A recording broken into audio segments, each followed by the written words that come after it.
A moment to savour for pro-Russian rebels. The long, crucial battle for the key town of Debaltseve is over, and they've won.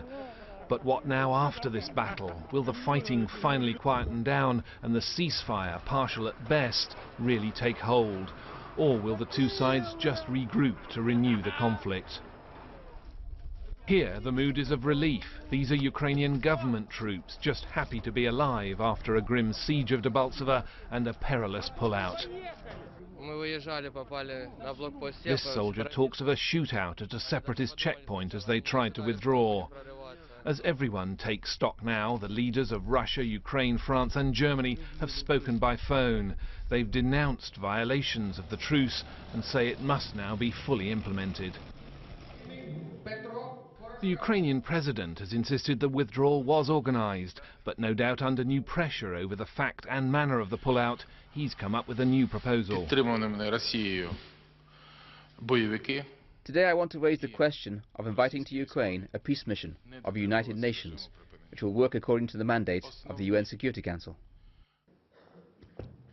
From the heartland of the pro-Russian rebellion in Donetsk, the Deputy Defence Minister of the self-proclaimed Donetsk People's Republic says they're not against the idea of peacekeepers amid reports of new shelling around the city and new expressions of concern about the potential wider fallout from this conflict.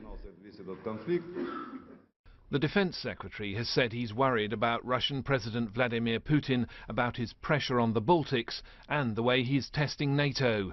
He talked of a real and present danger he could use the tactics employed in Crimea to destabilise the Baltic republics, all now NATO members. Amid worsening relations, a Royal Navy frigate shadowed a Russian destroyer in the English Channel this week, and there's new word of RAF fighters shadowing Russian bombers off the coast, as Moscow denounced Mr. Fallon's comments. NATO has been bolstering its presence in the Baltic states to reassure them as the alliance tries to get to grips with what kind of relationship it can have with Moscow now. And in Ukraine, this was always going to be a fragile, uncertain ceasefire at best. After Debaltseve, its prospects remain as unclear as ever. Nick Childs, BBC News.